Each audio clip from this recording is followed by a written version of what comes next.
내가 살아가는 이 삶은 결국 내 안에서 시작된 감정과 믿음의 결과였다. 외부의 세계는 언제나 그 내면을 반영하는 거울이 되어 주었다. 내가 품은 감정, 품었던 소망, 매일같이 되뇌던 작은 말들, 그 모든 것들이 결국에는 현실을 빚어내는 방향이 되었고 삶을 이끄는 원동력이 되었다. 믿음은 눈에 보이지 않지만 세상은 정직하게 그 믿음의 모양대로 나를 향해 움직였다. 나는 마음속 깊은 곳에서부터 바라는 장면들을 자주 그려왔다. 그리고 내가 상상했던 것들이 내 삶에 실제로 나타나는 경험을 하며 알게 되었다. 간절히 원하는 것을 마음속에 품고 그것이 이미 이루어진 듯한 감정으로 상상하고 감사할 때 내 현실도 서서히 그 방향으로 움직이기 시작했다. 내가 어떤 에너지를 세상에 보내느냐에 따라 세상도 나에게 그에 상응하는 에너지로 답한다는 것을 점점 더 선명하게 느낄 수 있었다. 삶은 우리가 흔히 생각하는 것보다 훨씬 더 섬세하고 정교하게 움직이고 있었다. 내가 품는 감정, 내가 하는 말, 내가 자주 떠올리는 생각들이 세상을 빚어가고 있었다는 사실을 깨달았을 때 나는 더 이상 현실을 탓하지 않았다. 그 대신 내 안을 들여다보며 진짜 변화를 시작했다. 이 법칙은 단순히 생각을 바꾸는 것이 아니라 나의 감정과 믿음을 바꾸는 과정이었다. 내 마음이 어떤 진동을 내보내는가에 따라 만나는 사람도 일어나는 일도 내 앞에 놓이는 길도 달라진다는 것을 삶 속에서 수없이 겪었다. 그 경험들이 쌓이면서 내가 진심으로 원하는 삶은 상상 속에서 이미 존재하고 있으며 내가 그 감정을 믿고 살아가는 순간 현실은 자연스럽게 그 방향으로 정렬된다는 것을 믿게 되었다. 어느 날 마치 오래도록 나를 기다리고 있던 것처럼 내가 그리던 장면이 조용히 현실로 피어났다. 그 순간 나는 마음속에서 간직한 믿음과 감정이 결국 세상과 닿는다는 것을 알게 되었다. 말로 설명할 수 없는 우주의 흐름 속에서 내 마음의 떨림이 작은 파동이 되어 현실을 만들고 있었던 것이다. 마음으로 먼저 이루어진 세계는 언제나 적절한 때에 물질의 옷을 입는다. 그리고 그 세계는 내가 품은 만큼 다가온다. 상상은 더 이상 막연한 꿈이 아니고 감사는 그 세계로 나아가는 열쇠라는 것을 깨달았다. 세상은 내가 보낸 에너지에 따라 언제나 정직하게 답을 해준다. 그리고 이 원리는 나의 삶 곳곳에서 고요하지만 분명한 방식으로 작동하고 있었다. 삶에 찾아온 모든 시련은 이유 없이 머문 적이 없었다. 모든 것들은 지금의 나를 만들기 위한 준비였고 더 깊은 행복을 배우기 위한 한 걸음이었다는 것을 이제는 마음으로 믿는다. 때로는 이해되지 않았던 고통의 시간들조차도 결국은 나를 단단하게 만들기 위한 삶의 과정이었음을 깨닫게 되었다. 그 모든 순간들이 모여 지금의 나를 만들었고 앞으로의 나를 이끄는 따뜻한 힘이라는 것을 이제는 분명하게 느낄 수 있다. 돌아보면 모든 걸음엔 이유가 있었다.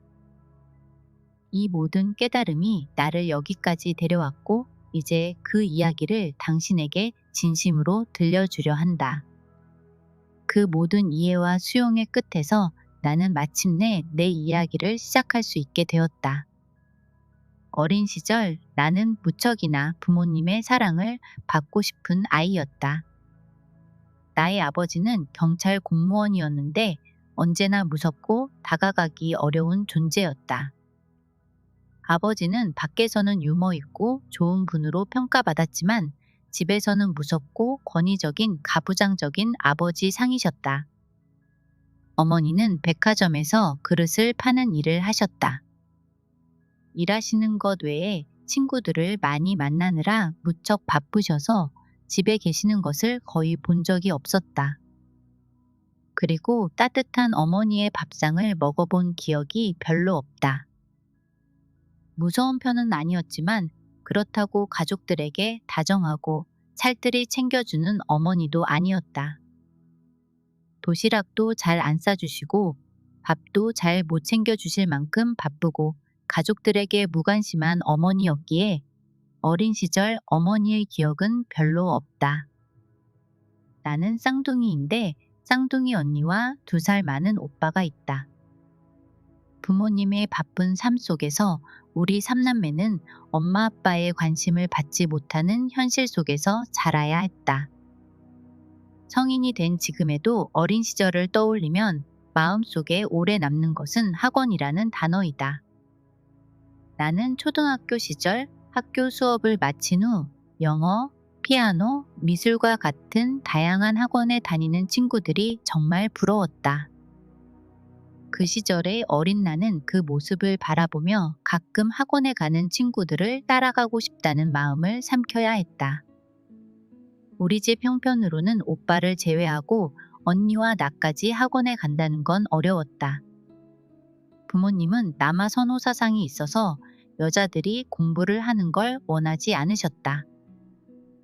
어린 마음엔 그저 공부가 하고 싶었을 뿐인데 학원조차 다닐 수 없었던 형편에 참 속상했었다. 사실 우리 가족은 중국집, 돈가스집, 분식집 등과 같은 식당에서 외식 한번 해본 적이 없다. 초등학교 2학년 때는 친구네 집이 돈가스를 먹으러 외식하는 날 우연히 따라가 본 게 나의 어린 시절 평생 딱 한 번뿐인 외식에 대한 기억이다. 아빠는 우리 집보다 더 어려운 형편인 큰아버지가 교통사고를 내거나 싸움을 하면 벌금을 내주고 생활비도 보태주었기에 정작 우리 집은 형편이 그리 좋지 못했던 것이다. 어린 시절 무서웠던 아버지의 모습만 기억이 남는 것은 아니다. 아버지에게도 무서운 모습 외에 사실 멋진 모습도 공존했다. 사람은 누구에게나 장점과 단점이 공존할 수 있다는 걸 나는 어린 시절 아버지를 보고 느낄 수 있었다. 아버지는 다혈질적이고 무서운 모습을 갖고 있으면서 그 이면엔 유머 있고 따뜻한 모습도 갖고 계셨다. 사람은 누구나 다양한 내면의 성격을 갖고 있으니 나는 그런 아버지가 좋기도 하고 싫기도 한 감정을 동시에 갖고 있었던 것이다. 가끔 절에서 설법을 하던 아버지의 모습은 멋져 보이는 모습 중 하나였고 지금도 선명하게 기억 속에 남아있다. 아버지는 신도들에게 설법을 하기 위해 부처님의 말씀을 공부했다고 생각하면 마음 수련을 위해 노력하는 모습도 있으셨던 것 같다. 내가 초등학교 3학년 즈음 경찰 승진을 준비하시던 아버지는 안방 벽 전체에 빼곡히 포스트잇을 붙여 법령을 외우셨다. 그리고 몇 달은 집에 잘 안 들어오고 독서실을 다니면서 공부할 만큼 그 열정은 대단했다. 경찰 공무원 첫 계급인 순경에서 40살 정도의 파출소 소장을 할 만큼 그의 노력은 인정한다. 아버지는 그만큼 무언가 도전하고 성장하고자 하는 모습을 많이 보여주었다. 아버지는 종교, 철학, 우주 등 관련 공부를 하셔서 다양한 분야의 지식이 해박했다. 경찰서 내의 동호회 같은 곳에서 관련 글도 쓰시고 강연도 종종 하셨던 걸로 기억이 난다. 아버지의 도전 정신과 공부하려는 열정, 다양한 분야를 공부하고 관심을 갖던 그 모습은 유전적으로 내게 전해졌다고 느낀다. 나 역시 어린 시절부터 심리, 불교, 우주, 철학 같은 세계에 마음이 끌렸고 20대 초반부터는 혼자 강연을 찾아다니고 관련 책들을 읽는 시간이 즐거웠다. 주변 사람들은 그런 나를 조금 특이하다고 말했지만 나는 내가 좋아하는 분야에 관심을 갖고 투자했던 시간들이 나를 가장 나답게 만드는 소중한 시간이었다고 생각한다. 그렇게 책과 강연 속에 머물던 그 시절의 내가 지금의 나를 단단하게 세워준 뿌리가 되어준 것이다. 그 시간들은 내 삶의 방향을 밝혀준 조용한 등불이었고, 나를 지금 이 자리로 이끈 보이지 않는 흐름이었다. 아버지는 가족을 돌보지 않는 무심함과 폭력성을 가지고 계셨다. 하지만 아이러니하게도 나에게 물려준 유전자인 우주와 철학, 심리학 등 많은 분야에 대한 배움을 좋아할 수 있도록 해준 것에 대해서는 감사한 마음이 든다. 중학교 3학년, 몹시도 추웠던 겨울, 부모님의 이혼은 너무 갑작스럽게 찾아왔다. 어머니가 떠나던 날밤, 우리 삼남매는 집 근처 눈 내린 길에서 어머니를 배웅했다. 아버지의 폭력적인 행동으로 이혼을 한 날, 그 춥던 날씨에 겨울 코트조차 제대로 챙기지 못하고 엄마는 그렇게 쫓기듯 집을 나갔다. 우리 삼남매는 눈물을 흘리며 갖고 있던 용돈을 합쳐 어머니에게 코트를 사입으라고 돈을 건네주었었는데, 그 장면은 아직도 선명하게 내 가슴에 아픔으로 남아있다. 그리고 그날 이후 우리의 집은 더 차가운 공간이 되었다. 나중에야 알게 된 사실이지만, 갑작스러운 이혼의 배경에는 우리가 잘 알지 못했던 어머니의 금전 문제가 있었다. 주식이나 소비 문제로 인해 아빠는 매우 분노했고, 경찰이었던 아빠는 엄마의 과소비와 습관을 용서하지 못했다. 급기야 아빠의 월급이 압류되기까지 했고, 우리 집은 더욱 가난해졌다.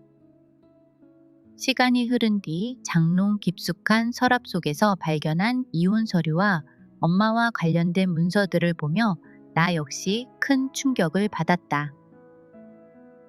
하지만 나에게는 엄마의 잘못은 그리 큰 사건은 아니었고, 단지 엄마라는 존재가 내 옆에 있어 주기를 정말 간절히 원했다. 이해되지 않던 많은 일들이 조금씩 연결되며 마음 한켠에 무거운 감정이 남았다. 엄마가 떠나고 아빠는 더욱 차가워졌다. 어느 날 언니와 함께 늦은 밤, 너무 배가 고파 라면이 먹고 싶어 편의점에 다녀왔다. 하지만 야근 근무를 나간 아빠에게 말하지 못했다. 경찰이었던 아빠는 야간 근무를 하던 중 우리가 걱정됐는지 갑자기 집에 들어왔다. 아빠는 늦은 밤 여자 둘이 연락도 없이 밖에 나갔다 왔다는 이유로 마당에 널브러져 있던 쇠파이프로 죽지 않을 정도로만 마구 때렸다. 아빠가 휘두른 쇠파이프를 피하다 손바닥에 피가 철철 흐르고 깊은 상처가 생겼다. 지금도 가끔 오른쪽 손바닥을 보면 영원히 지워지지 않는 이 상처는 그날의 공포를 떠올리게 한다. 아빠는 쇠파이프를 막으려다 손에서 피가 철철 넘치던 그 순간에도 멈추지 않았고, 오히려 더 크게 소리를 지르며 분노를 참지 못했다. 아마도 내 손에서 피가 나는 걸 보고 놀란 감정을 화로 더 격하게 표현했던 것 같다. 심리학에서는 이러한 반응을 감정의 전이 혹은 방어적 분노라고 한다. 인간에게 내재되어 있기도 한 방어적 분노는 자신의 실수나 두려움을 직면하지 못하고 그것을 감정적으로 회피하거나 타인에게 전가하는 방식이다. 특히 부모와 자녀 사이에서 이런 반응은 더 복잡한 상처를 남긴다. 잘못했을 때 미안하다고 사과하기보다는 오히려 더 화를 내는 사람은 자신의 취약함을 드러내는 것이 두렵기 때문이라고 한다. 감정을 건강하게 표현하는 방법을 배우지 못한 채 억누른 감정이 폭발하듯 분노로 표출되는 것이다. 그날 밤 나는 무서움에 떨며 울었지만 아빠는 끝끝내 내 울음을 들어주지 않았고 연고조차 발라주지 않았다. 아침이 되자 다시 아무 일도 없었던 것처럼 아빠의 밥을 차려야 했고, 학교에 가서도 아무렇지 않은 척 살아야 했다. 경찰인 아빠를 신고해봤자 그 누구도 도와주지 않을 거란 세상에 대한 불신과 아빠의 보복이 더 두려워서였던 것 같다. 아침 등교 전 아빠의 아침 밥상을 차리며 기억에 남는 점은 아침에 국이 없다며 화를 내는 모습이었다. 그 모습이 성인이 된 지금도 무척이나 슬프고 상처가 된 순간이다.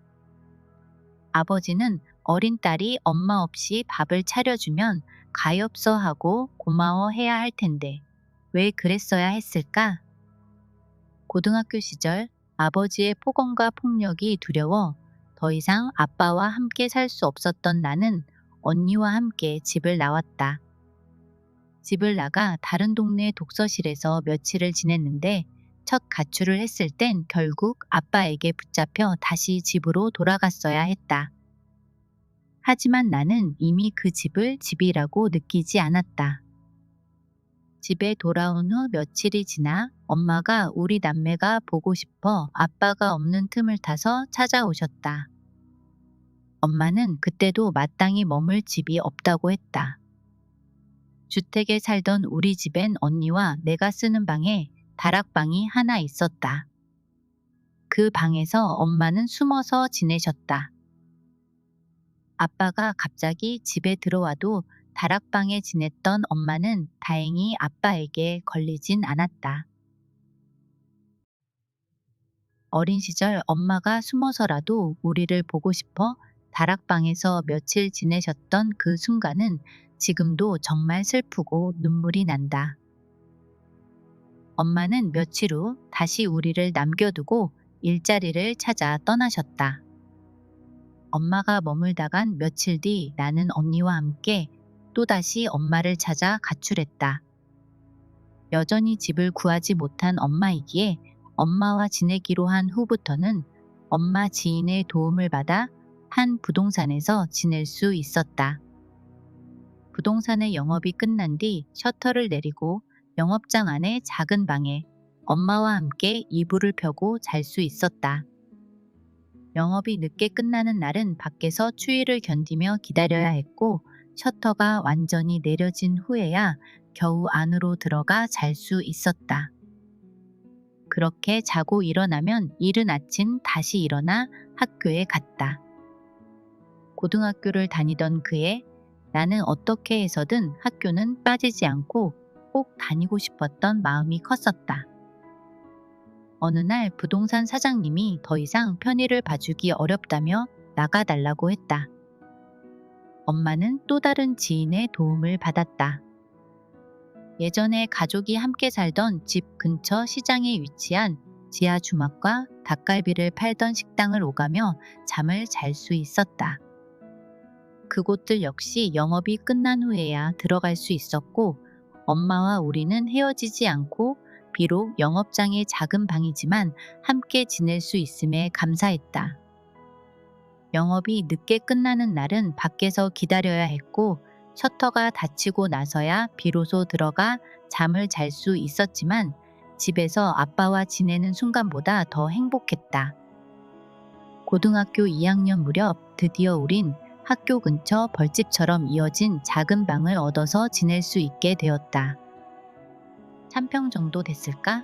무척 작은 방이었고 화장실도 공용으로 써야 하는 곳이었지만 영업장이 끝난 후 작은 방에서 자야 하는 환경에 비하면 정말 행복하고 감사했다. 나도 2학년 때부터는 아르바이트로 생활비를 벌었다. 식당, 전단지, 서빙 등 많은 알바를 했었다. 경찰인 아빠는 소문이 나기가 두려웠는지 학교조차도 찾으러 오지 않았고 딸인 우리를 포기한 듯 느껴졌다. 그 후 언니는 엄마와 함께 사는 삶이 고단했는지 아빠에게로 돌아갔다. 하지만 나는 아빠에게 돌아가지 않고 엄마와 계속 살아갔다. 나는 언니가 아빠에게 가도 엄마와 함께 둘만이라도 있는 게 더 행복하다고 느꼈다. 사실 그 순간 힘든 게 힘든 건지도 몰랐다. 다시 돌아갔을 때 아빠의 폭력이 두려워서 아빠의 집으로는 돌아갈 엄두도 안 났는데 언니는 아빠에게 나보다 더 많이 맞았어도 다시 돌아가는 걸 선택한 것이었다. 하지만 나의 행복한 순간과는 다르게 어느 날 엄마가 나에게 그 어떤 말도 없이 며칠을 집에 들어오지 않았다. 믿고 싶지 않았지만 지금 돌이켜보면 나를 버리고 간 거였다. 그 당시에 엄마도 고되고 힘들었을 것이다. 그래서 잠시 다 내려놓고 떠나고 싶었던 것 같다. 엄마가 며칠간 연락 없이 사라졌을 때 나는 혼자 그 방에서 엄마에 대한 그리움과 외로움을 느끼며 지내야 했다. 홀로 눈물을 삼키며 지낸 지 한 달 후쯤 마침내 돌아온 엄마는 내 앞에 나타나 눈물을 흘리진 않았지만 미안하다는 말을 건넸다. 그리고 미안했다며 이것저것 맛있는 걸 사주었지만 내 안의 원망과 눈물은 쉽게 그치지 않았다. 엄마는 지방에서 식당 일을 하다가 잘 안 돼서 돌아왔다고 한다. 그 당시엔 핸드폰이 없어서 연락도 잘 되지 않았었다. 하지만 나를 버리지 않고 다시 돌아와 준 것만으로 마음속으로 안도감을 느꼈다. 지금도 그날의 상처는 결코 잊혀지진 않지만 그래도 지금 돌이켜보면 엄마의 나이도 지금이 내 나이보다 어렸었다. 어린 나이에 이혼하고 자식까지 홀로 두고 떠났을 그 마음을 생각하면 마음이 아프다. 엄마도 얼마나 고되고 힘들었을까? 그때의 엄마를 위로해주고 안아주고 싶다. 어렵게 아르바이트를 하며 나는 공부를 포기하지 않고 계속했다. 그리고 건축이라는 전공을 하고 싶어 했던 나는 대학교에 입학을 할 수 있었다. 대학 생활을 하며 생활비와 등록금을 벌기 위해 아르바이트를 계속해야 했다. 그래도 돌이켜보면 아빠의 도움 없이 엄마랑 살며 대학을 포기하지 않고 공부를 했던 그 어린 시절의 내가 가장 기특하다고 생각한다. 대학교 2학년 여름방학에 나는 가장 친한 친구 셋과 함께 12일간의 중국 배낭 여행을 했다. 배낭 하나씩 짊어지고 장춘에서부터 카스까지 여행을 했다.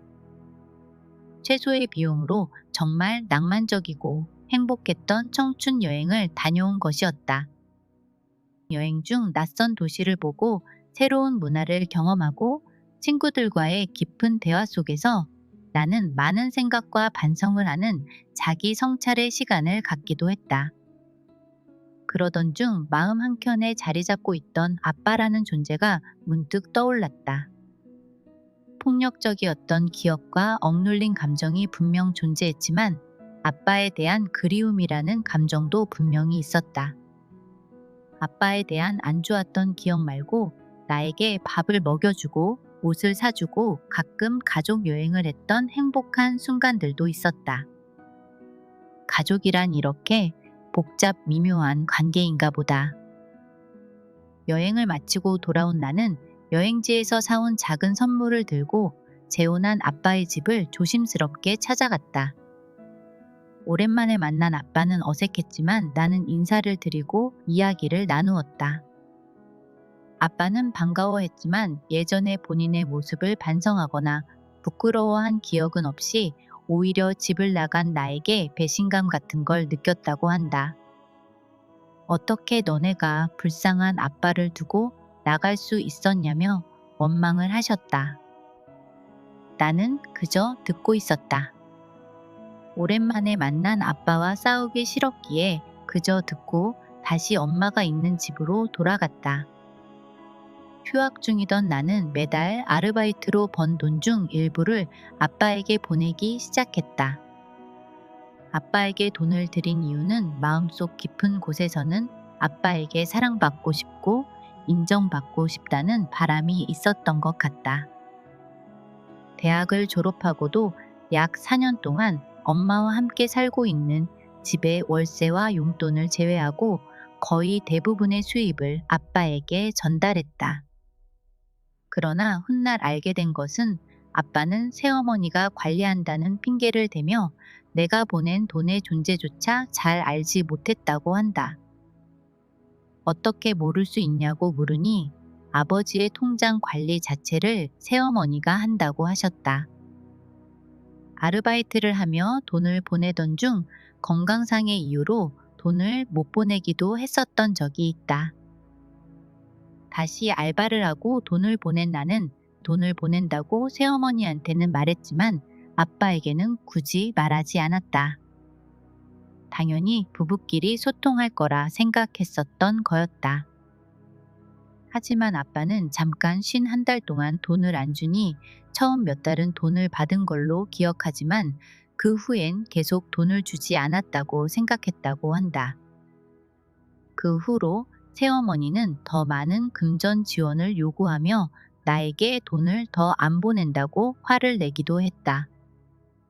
돈을 더 달라는 새어머니와 싸우게 되어 이 사실을 알게 된 아버지는 어느 날 너가 내 통장에 돈을 계속 준 줄도 몰랐다 라고 말하며 이 사실을 오빠나 언니에게 알리지 말라고 했다. 그 말을 들었을 때 나는 한없이 작아지고 무너지는 기분이었다. 오빠에게 말하지 말라고 할 만큼 부끄러운 일인데 미안하다고 하기는커녕 다른 형제들에게 말하지 말라고 말하는 아빠가 비겁해 보였고 나는 정말 많은 상처를 받았다. 그 이후 나는 더 이상 그 어떤 돈도 아빠에게 보내지 않았다. 내가 보낸 통장 내역서를 보낸다고 하니 아빠는 나에게 보여주지도 말고 보내지도 말라고 했다. 그냥 다 귀찮고 싫다는 뉘앙스로 그 순간을 회피하고 싶어 하는 아빠였다. 나는 그 후 아빠에 대한 감정이 이젠 한 톨도 남지 않고 완전 식게 되었다. 그리고 아빠에 대한 사랑과 보살핌, 그 어떤 기대도 하지 않게 되었다.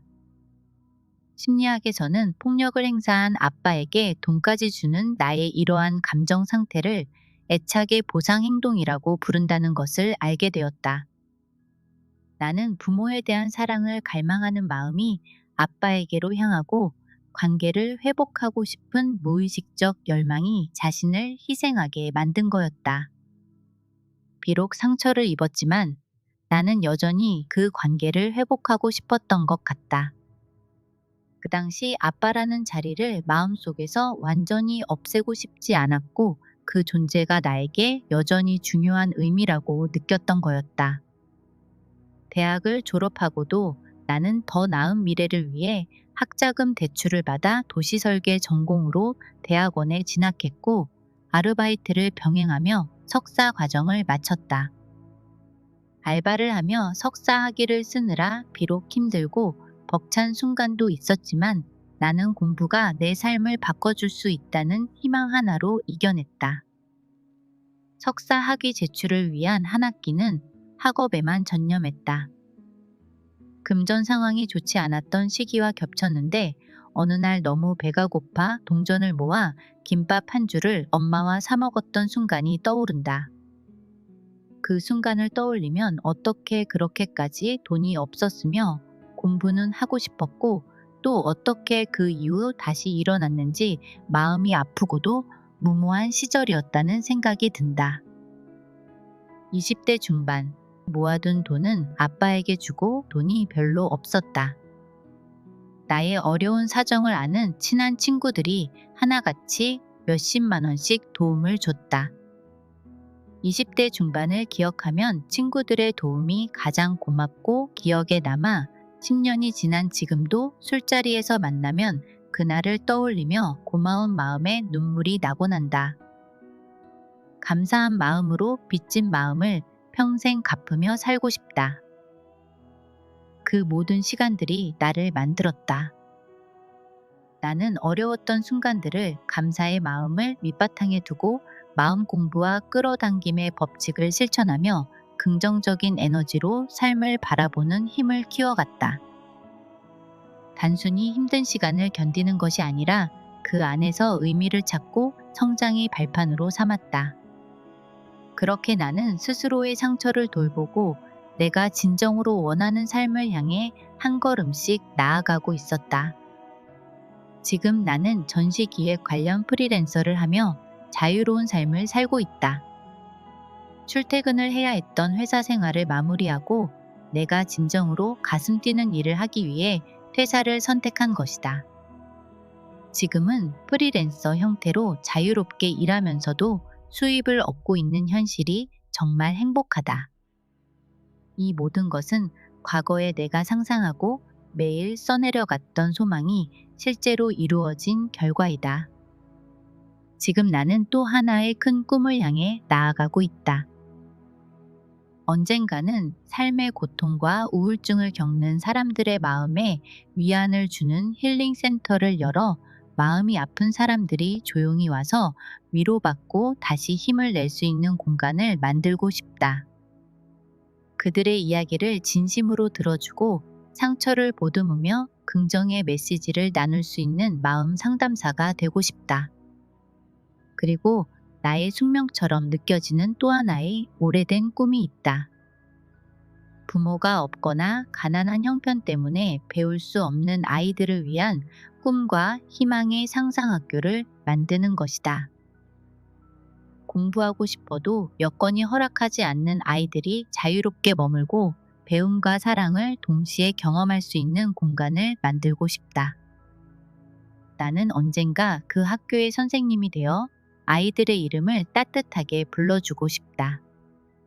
내가 대학교 때 전공한 건축과 대학원 때 전공한 도시설계, 직장 생활을 하며 경험했던 전시기획, 테마파크 기획 등 이 모든 나의 경험이 훗날 어린이 상상학교를 만드는데 꼭 필요한 기술과 정보가 될 거라 생각하면 너무 신기하고도 감사하다. 나는 힐링센터와 상상학교 외에 또 하나의 꿈을 가슴속에 품고 있다. 그것은 바로 가족과 함께 세계 일주를 떠나는 것이다. 오랫동안 꿈꿔왔던 세계 여행을 하게 된다면 꼭 가보고 싶었던 나라 중 하나인 하와이는 작년 여름 가족과 함께 다녀오게 되었다. 누군가에게는 그저 휴가 때 쉽게 갈 수 있는 곳일 수도 있지만 나에게 있어 하와이는 비용이 너무 비싸서 늘 망설이기만 했던 곳이었다. 그러나 남편의 카드에 쌓여 있던 마일리지를 사용해 우리 가족 3명이 함께 갈 수 있었고 그곳에서 아름다운 하와이의 바다만큼 꿈처럼 행복한 시간을 보낼 수 있었다. 내가 매일 쓰는 소망 노트에 올해는 꼭 하와이에 가고 싶다고 적었는데 실제로 모든 환경과 상황이 자연스럽게 맞춰져 제일 가보고 싶었던 여행지로 갈 수 있어서 정말 신기롭고도 감사한 순간이었다. 하와이 여행을 다녀오고 난 후에도 나는 언젠가 세계 일주를 하며 지중해를 따라 항해하는 크루즈에서 가족과 함께 웃고 있는 모습도 매일 상상하는 중이다. 또한 세계 여행을 하며 뉴질랜드의 푸른 초원 위에서 바람을 맞으며 손을 잡고 걷는 모습, 아프리카의 초원을 누비며 사파리 속 동물들을 바라보는 아이의 눈빛, 이집트의 피라미드 앞에서 가족과 사진을 찍는 행복한 순간도 이미 이룬 느낌으로 상상하곤 한다. 티르키예의 열기구를 타고 떠오르며 바라보는 붉은 하늘을 상상할 때면 가슴이 뛰고 상상을 하는 그 순간 행복하고 감사하다. 이렇게 나는 매일 나의 꿈을 상상을 한다. 그 상상은 어느새 내 마음의 에너지를 높이고 현실로 다가오고 있다고 믿는다.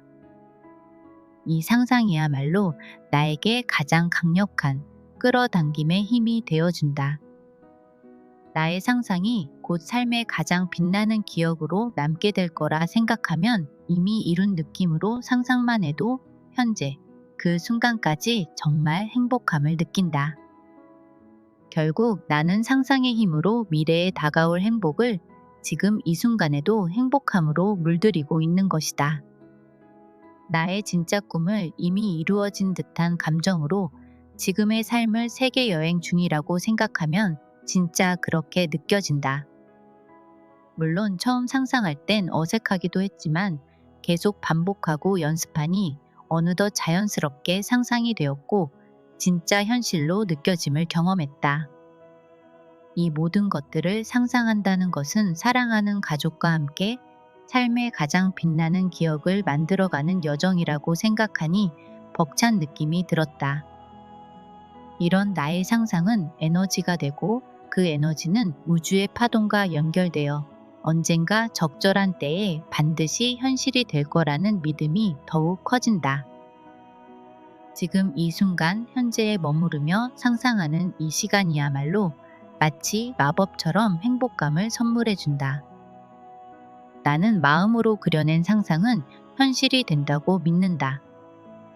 그리고 그 장면을 진심으로 사랑하고 감사한 감정으로 느낄 때 우주는 반드시 가장 적절한 타이밍에 그 꿈을 선물처럼 펼쳐준다고 믿는다.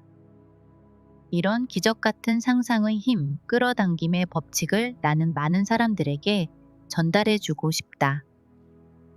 왜냐하면 내가 느낀 이 끌어당김의 법칙이 진짜 작동되는 원리이기 때문이다. 시크릿의 작가 론다 번, 밥 프록터, 네빌 고다드, 조 디스펜자 등 많은 사람들이 하나같이 입을 모아 상상의 힘, 끌어당김의 법칙을 전달하고 있다.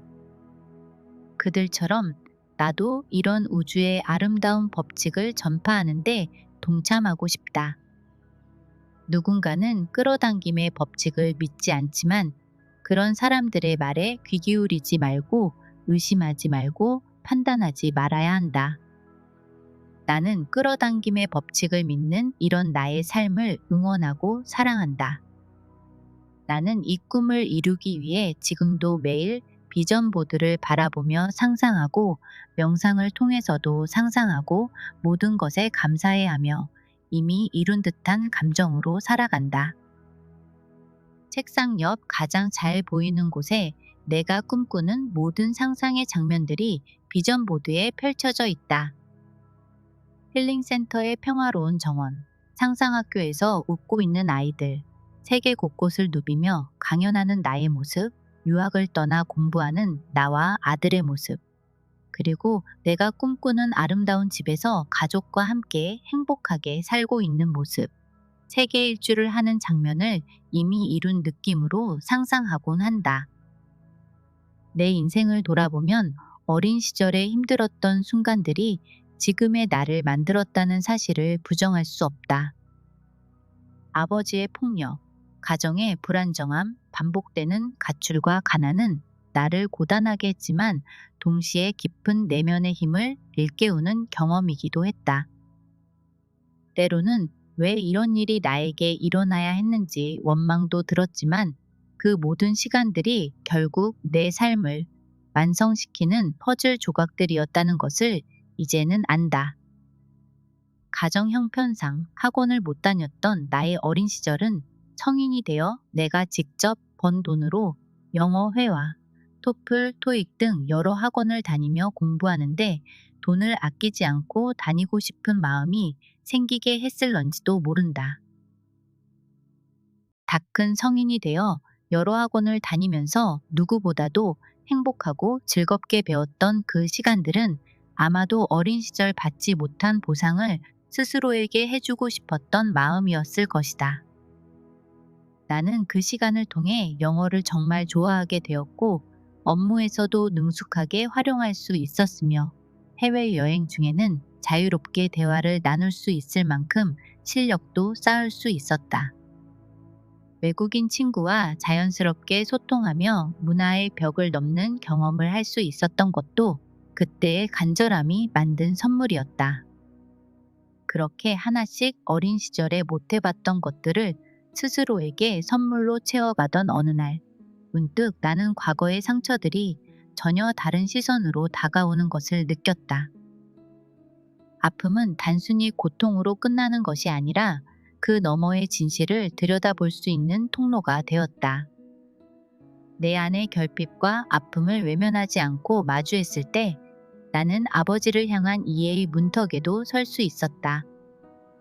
아버지의 분노는 무섭고 차가웠었지만 이제는 그 또한 고통받고 있던 존재였다는 걸 알게 되었다. 나중에 친척분에게 들은 이야기지만 아버지는 겨우 1살이 되던 해에 아버지를 여의고 그의 어머니는 어린 아버지를 절에 버리고 떠났다고 한다. 갈 곳 없던 아버지는 절에서 자라다가 친척 집으로 보내졌고 초등학교 1학년에 입학할 나이였을 때 출생 신고조차 되어 있지 않았다고 한다. 그래서 어린 아버지는 스스로 동사무소에 가서 출생 신고를 하고 혼자의 힘으로 입학 절차를 마쳤다고 한다. 그렇게 외롭고 고단한 유년기를 보냈던 아버지는 아마도 감정을 조절하지 못한 채 사랑을 표현하는 방법조차 배우지 못했을 것이다. 결국 그 역시 위로받지 못한 아이였을지도 모른다. 나는 그런 아버지를 통해 사람은 지식이나 위치가 전부가 아니며 마음을 다스리지 못하면 결국 가장 가까운 사람에게 상처를 주게 된다는 것을 배웠다.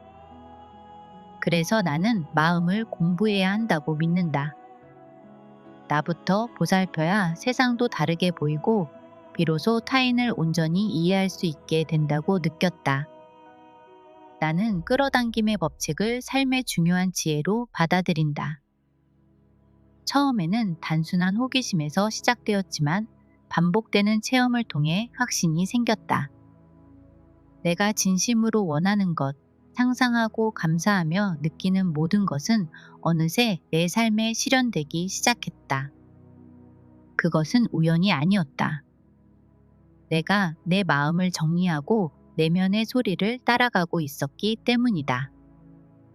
과거의 고통을 억지로 지우려 하지 않고 그것을 껴안고 이해하려 했을 때 삶은 더 부드럽고 따뜻한 방향으로 흘러가기 시작했다. 나는 이제 안다. 우리는 모두 연결된 하나의 존재라는 것을.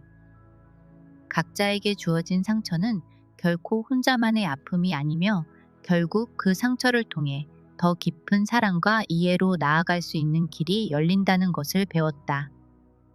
내 아픔은 누군가의 공감이 되고 내 회복은 또 다른 이의 희망이 될 수 있다는 진실을 배웠다.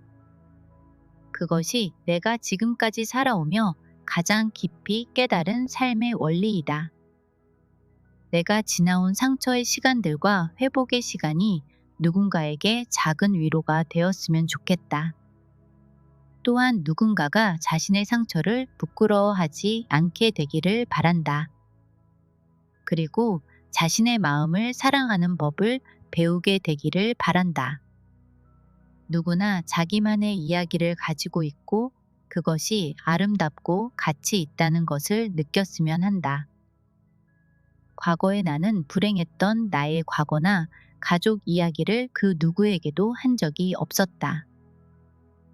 대학교 시절 친구들은 내가 엄마와 단둘이 옥탑방에서 살았다는 사실조차 상상하지 못했을 것이다. 아버지는 내가 고등학교를 가출한 이후로 성인이 되어 대학교를 다닐 때까지 단 한 번도 나를 찾지 않았다. 지금까지도 내가 옥탑방에서 살다가 결혼한 사실조차 모르고 있다. 그동안 가장 가까운 친구에게조차 차마 나의 가정사는 말하지 못했었다. 너무 아픈 것은 스스로 감추고 들춰내려고 하지 않는다고 한다. 하지만 이제 나이를 먹고 어느덧 한 아이의 엄마가 된 지금 조금씩 그 어린 시절의 나를 달래주고 보듬어주며 그 상처들을 치유하고 싶다는 마음이 커졌다. 그리고 나의 이야기를 솔직하게 꺼내놓음으로써 또 다른 누군가에게 위로와 공감이 되기를 간절히 바란다. 누군가에게는 깊은 어둠 속에서 비치는 한 줄기 빛처럼 나의 고백이 따뜻한 울림으로 다가갈 수 있기를 희망한다. 나는 앞으로도 계속해서 마음 공부를 하며 상상하고 감사하며 살아갈 것이다. 상처는 여전히 내 안에 존재하지만 이제 그것은 나를 무너뜨리는 것이 아니라 나를 일으켜 세우는 에너지가 되었다. 나는 그 모든 어둠을 지나 빛으로 나아가는 중이다. 그리고 그 길 끝에서 또 누군가를 비추는 따뜻한 사람이 되고 싶다. 지금 나의 이야기를 듣고 있을 당신에게 말하고 싶다. 당신의 상처 또한 언젠가는 꽃이 될 수 있다. 당신이 걸어온 길 역시 누군가에게는 깊은 울림이 될 수 있다. 그러니 부디 자신의 이야기를 소중히 안고 삶을 사랑해달라고 전하고 싶다. 우리는 모두 하나이며 서로의 삶을 배우고 공감하고 위로하며 나눌 이유가 충분하다. 고통도 기쁨도 실패도 성공도 결국은 우리 모두를 이어주는 하나의 선인 것이다. 그 고통을 통해 우리는 인생을 배운다. 만약 고통이 없었다면 지금 내가 느끼는 이 평온하고 소중한 행복이 진정한 행복인지조차 알 수 없었을 것이다. 불행과 고난은 때로 삶의 스승이 되어 내면을 단단하게 해주고 세상을 더 깊이 이해할 수 있는 눈을 열어준다. 세상에는 언제나 음과 양이 있고 행복과 불행이 교차하며 모든 것은 그 조화 속에서 더 깊고 아름답게 완성되어 간다. 지금 내가 바라보는 세상은 결국 내 마음속 풍경이 반영된 것이다. 내가 어떤 생각을 품고 어떤 감정을 선택하느냐에 따라 세상의 모습도 달라진다. 현재 내 곁에 있는 환경과 사람들, 삶의 조건들 모두는 내가 품어온 생각과 말, 에너지의 거울이라는 것을 이제는 안다. 세상은 언제나 내 내면을 비추는 맑은 거울이자 나의 마음 상태를 가감없이 반영하는 공간이다. 그러므로 나는 오늘도 마음을 정성스럽게 가꾸고 더 따뜻한 감정과 사랑의 에너지를 세상에 흘려보내려 한다. 내가 세상에 보내는 사랑은 언젠가 반드시 나에게 돌아온다. 내가 하는 말, 내가 품는 생각은 모두 에너지이며 진동이고 파장이다. 그것은 곧 현실이 되고 내가 사는 이 세상에 직접적인 영향을 미친다. 내가 누군가에게 건네는 한마디의 말과 하나의 행동이 결국 나 자신에게 향하는 위로이고 격려이며 사랑인 것이다. 우리는 모두 하나이기에 내가 타인에게 베푸는 따뜻함은 곧 나에게 되돌아오는 치유이자 축복이다. 내가 만들어내는 긍정의 파장이 더 많은 사람들에게 전해지고 그 에너지가 모여 결국 더 아름답고 조화로운 세상을 이루게 된다. 내가 세상에 보낸 모든 말과 마음은 언젠가 나의 삶에 다시 꽃으로 피어날 것이다. 그러니 오늘도 나는 더 좋은 파장을 선택하고 더 밝은 마음을 품는다. 그렇게 살아가는 내가 되기를, 그리고 그런 우리가 되기를 진심으로 소망한다.